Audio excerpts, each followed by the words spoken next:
আগের ভিডিওতে আমি আপনাদের দেখিয়েছিলাম লখনৌ থেকে বানারসি জংশন স্টেশন অবধি ট্রেন জার্নি, তারপর বানারসি স্টেশন থেকে রিক্সা নিয়ে গধুলিয়া চক অবধি পৌঁছনো, তারপর গধুলিয়া চকে হোটেল দেখে নিয়ে হোটেলে চেক ইন করে নেওয়া। আর এই ভিডিওতে আমি আপনাদের দেখাবো কাশী বিশ্বনাথজির মন্দির দর্শন এবং সন্ধেবেলার দশাশ্বমেধ ঘাটের সন্ধে আরতি। চলুন এবার ভিডিওটি শুরু করা যাক। আজকে হচ্ছে 28শে ডিসেম্বর 2023, আর আমি আমার হোটেল থেকে রওনা দিলাম এখন দশাশ্বমেধ ঘাটের উদ্দেশ্যে। আর এই উপরের বোর্ডটি দেখে আপনারা বুঝতেই পারছেন দশাশ্বমেধ ঘাট আমার হোটেল থেকে প্রায় হাফ কিলোমিটারের মতো। গধুলিয়া চকের এই যে চৌরাস্তাটি আপনারা দেখতে পাচ্ছেন, এই রাস্তার পর থেকে ঘাটের দিকে এবং মন্দিরের দিকে কোনো দিকেই কিন্তু রিক্সাকে আর যেতে দেওয়া হয় না। সেই ক্ষেত্রে চিন্তার কিন্তু কোনো কারণই নেই। তার কারণ আপনারা যদি সিনিয়র সিটিজেন হয়ে থাকেন কিংবা আপনাদের সঙ্গে কোনো যদি বয়স্ক ব্যক্তিত্ব এসে থাকেন এবং ওনারাও যদি মনে করবেন এই ঘাটে যাবেন কিংবা মন্দিরে যাবেন, তবে আপনারা এই মোড়ের এইখান থেকেই আপনারা হুইল চেয়ার পেয়ে যাবেন, যা আপনাদের ঘাট কিংবা মন্দির অবধি পৌঁছে দেবে শুধুমাত্র 100 থেকে 150 টাকার বিনিময়ে। আর হোটেল থেকে হেঁটে হেঁটেই আমি পৌঁছে গেলাম দশাশ্বমেধ ঘাটের সন্ধে আরতি দেখার জন্য। বেনারস ঘুরতে এসে যদি দশাশ্বমেধ ঘাটের সন্ধে আরতি না দেখা যায়, তবে আমার মনে হয় বেনারস ঘোরাটাতে কিছু অসম্পূর্ণ থেকে যাবে। সন্ধে আরতির সময় ঠাকুরের এত সুন্দর সুন্দর এখানে ভজন হচ্ছে, তা শুনে মনটাতে এক অন্যরকম অনুভূতি হচ্ছে। কিন্তু দুঃখের বিষয় আমি আপনাদের শোনাতে পারছি না এই কারণে, তার কারণ এগুলো শোনালে হয়তো ভিডিওতে কপিরাইট আসতে পারে। এর আগের ভিডিওতে আমি আপনাদের দেখিয়েছিলাম বেনারস পৌঁছাতে আমার ট্রেন অনেকটাই লেট করে ফেলেছিল, যার ফলে এইবারের বেনারস ট্যুরে আমার আর সামনে থেকে সন্ধে আরতিটা দেখা হয়ে উঠল না। তবে অনেকটাই অনুভব করতে পারলাম, এটা ঠিকই। এই আরতি দেখার জন্য এত বেশি ভিড় হয় তা হয়তো আপনারা দেখে কিছুটা অনুভব করতে পারছেন। তবে আপনারা যদি আসবেন সবসময়ের জন্য চেষ্টা করবেন, যদি সন্ধ্যে 7টা থেকে আরতি শুরু হয় অবশ্যই চেষ্টা করবেন সন্ধ্যে 6টার মধ্যে ঘাটের মধ্যে পৌঁছে গিয়ে নিজ নিজ জায়গা গ্রহণ করার জন্য। তবেই আপনারা খুব ভালো মতো এই আরতিকে উপভোগ করতে পারবেন, যেটা আমার আর এইবার হয়ে ওঠেনি। তাছাড়া আমরা যারা বাঙালিরা দীঘা, পুরী, দার্জিলিংয়ের পরে যদি ঘোরার কোনো জায়গা ভেবে থাকি, তাহলে অবশ্যই সবার আগে হয় এই বেনারস। আমি এসেছিলাম 28শে ডিসেম্বর। আপনারা যদি 25শে ডিসেম্বর থেকে শুরু করে 1 জানুয়ারির মধ্যে আসতে চান, তাহলে আমি রেকমেন্ড করব যে অবশ্যই আপনারা কিন্তু হোটেল বুক করে নিয়ে আসবেন। না হলে হোটেল ভাড়া যেমন বেশি লাগবে এবং ভালো হোটেলও আপনারা নাও পেতে পারেন। আরতি দেখা হয়ে গেলে এবার সমস্ত ঘাটগুলিকে ঘুরে দেখার জন্য আমি নৌকাতে করে রওনা দিলাম। নৌকাতে করে ঘাট ঘুরতে হলে এখানে 2 রকমের নৌকা পাওয়া যায়। এক রকমের নৌকাতে যেগুলোতে চেয়ার লাগানো থাকে, সেই ক্ষেত্রে প্রতিজনের 300 টাকা করে লাগে। আর যে নৌকাগুলিতে ডাইরেক্ট পাটাতনে আপনারা বসে থাকবেন, সেই সমস্ত নৌকাতে আপনাদের 100 টাকা করে লাগবে। কিন্তু উভয় ক্ষেত্রেই আপনাদের কিন্তু একই রকমই ঘাট ঘুরিয়ে দেখাবে। তাই আমি 100 টাকার নৌকোগুলিতেই উঠে সমস্ত ঘাটগুলো ঘুরে দেখেছিলাম। তবে এই ঘাটগুলি ঘোরার জন্য আপনাদের কিন্তু আলাদা করে গাইড নেওয়ার কোনো প্রয়োজনই নেই। তার কারণ প্রতিটা নৌকোতেই একজন করে গাইড থাকবে এই সমস্ত ঘাটগুলির সম্বন্ধে আপনাদেরকে ইনফরমেশন দেওয়ার জন্য।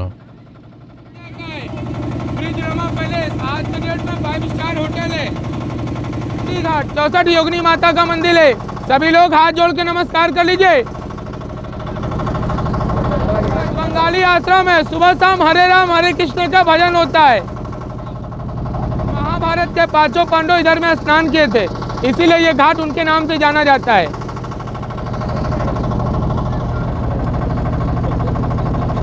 सामने वाला ये घाट का नाम है बबुआ पांडे घाट। कलकत्ता के पुजारी ने इस घाट को बनवा के धोबी लोग को दान में दे दिया।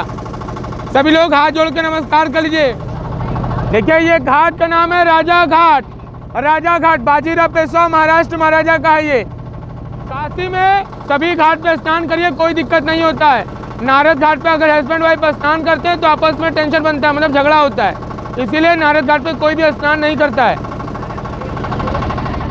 देखिए ये घाट का नाम है छमेश्वर घाट, 6 मुखी शिवलिंग है। हाथ जोड़ के नमस्कार कर लीजिए। चौकी घाट, ब्रिटिश टाइम में सभी नाव वाले का इधर में बड़ी बड़ी जो नाव लगता था इधर में टैक्स उतारते थे। यह पुलिस चौकी था ब्रिटिश टाइम का। ये घाट का नाम है गौरी केदार घाट। अर्धनारेश्वर महादेव का मंदिर है। सभी लोग हाथ जोड़ के नमस्कार कर लीजिए। ये स्वयंभूलिंग कहलाते हैं, स्वयं धरती से प्रकट हुए हैं, इनको कोई स्थापित नहीं किया, ये स्वयं धरती से प्रकट हुए हैं। सभी लोग हाथ जोड़ के नमस्कार कर लीजिए। बोलिए गौरी केदारनाथ बाबा की।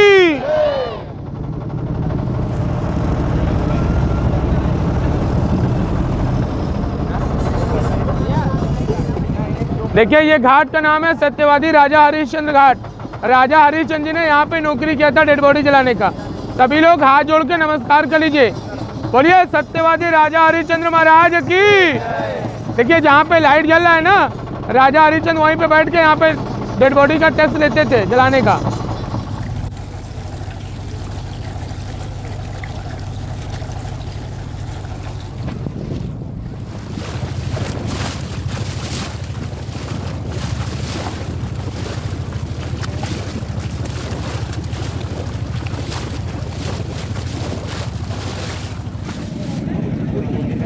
क्या हिस्ट्री है आपका? ये बगल में काशी करवट भी है। काशी करवट बगल में काशी करवट घाट, वो वाला घाट। अच्छा, दोनों ले लिया? नहीं नहीं नहीं, जब से आग कंटिन्यू कभी भी ये बुझता नहीं है। मणिकर्णिका घाट जब से चला है आज तक माचिस का इस्तेमाल इसमें नहीं किया गया है कभी भी। आग दे देते हैं ऊपर से। आप खड़े होंगे हमेशा डेड बॉडी आती है। हम लोग हैं यहीं पे 4-5 दिन से घूम रहे हैं रोज। और सोचे जस्ट थिंक कि 100 रुपीज में मतलब पंच का क्या बोलते हैं, पंचकोश यात्रा वो करवा रहे हैं, और हरिश्चंद्र घाट से लेके मणिकर्णिका घाट तक जो इम्पोर्टेंट घाट है सारी चीजें घुमा रहे हैं। तो अच्छा ही है आई थिंक 100 रुपीज में। और क्या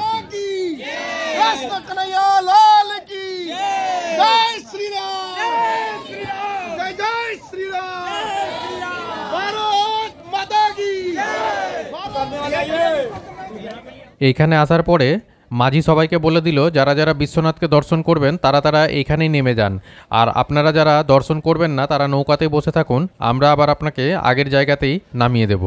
আমি দর্শন করব বলে এখানেই নেমে গিয়েছিলাম। দর্শন করার জন্য এই সময়টি ছিল উপযুক্ত সময়, যার ফলে আমি নেমে দর্শনটা করে নিয়েছিলাম।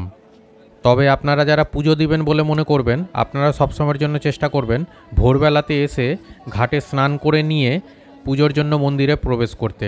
সেই ক্ষেত্রে ভিড়টা কিন্তু আপনারা অনেকটাই কম পাবেন।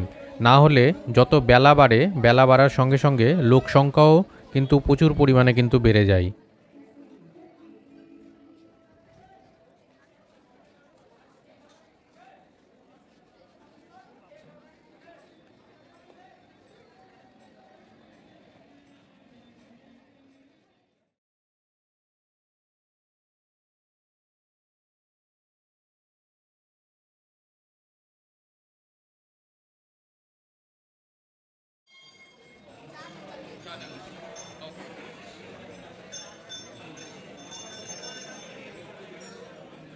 আমি যখন এর আগে এই মন্দিরে এসেছিলাম সে সময় মন্দির চত্বর কিন্তু এতটা বড় ছিল না। এখন মন্দিরের চারিদিকটাতে অনেকটা জায়গা মিলিয়ে সুন্দর একটি করিডোর বানানো হয়েছে, আর যার ফলে মন্দিরটিকে যেমন দেখতেও সুন্দর লাগছে একই রকমভাবে ঘুরে দেখতেও কিন্তু অপূর্ব লাগছে।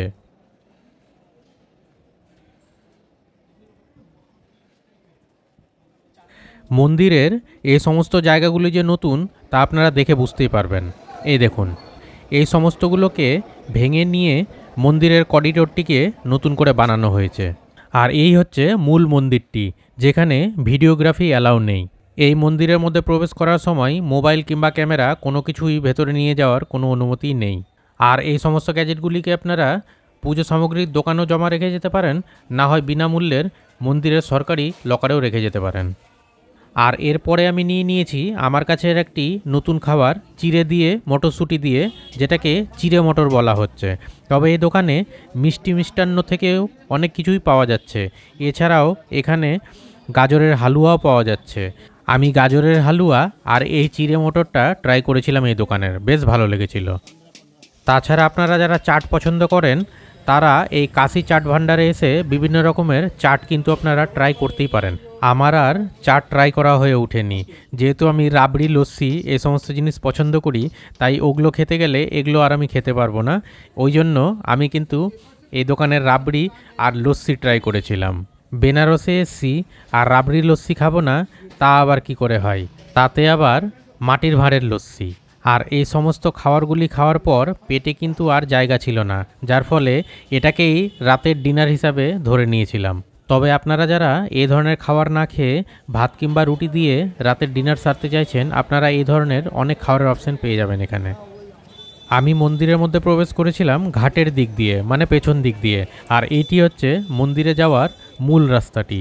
সন্ধ্যা আরতি দেখলাম, ঘাট ঘুরলাম, তারপরে মন্দির দর্শন করলাম, সবার শেষে গিয়ে খাবার খেলাম।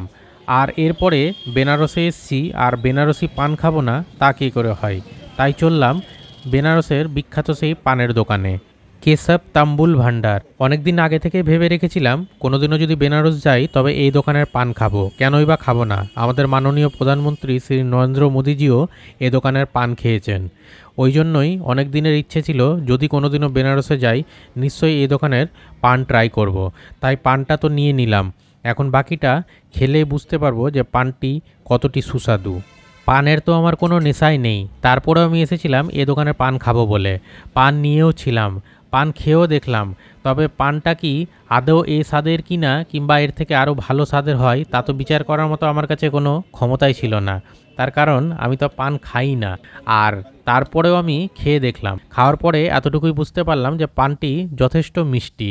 যদি আপনারা এই দোকানে পান খেয়ে থাকেন অবশ্যই আমাকে কমেন্ট করে জানাবেন। ভিডিওটি যদি আপনাদের ভালো লেগে থাকে তাহলে অবশ্যই লাইক, কমেন্ট এবং শেয়ার করবেন। আর যদি চ্যানেলে নতুন হয়ে থাকেন তাহলে চ্যানেলটিকে সাবস্ক্রাইব করে পাশে থাকবেন। ধন্যবাদ।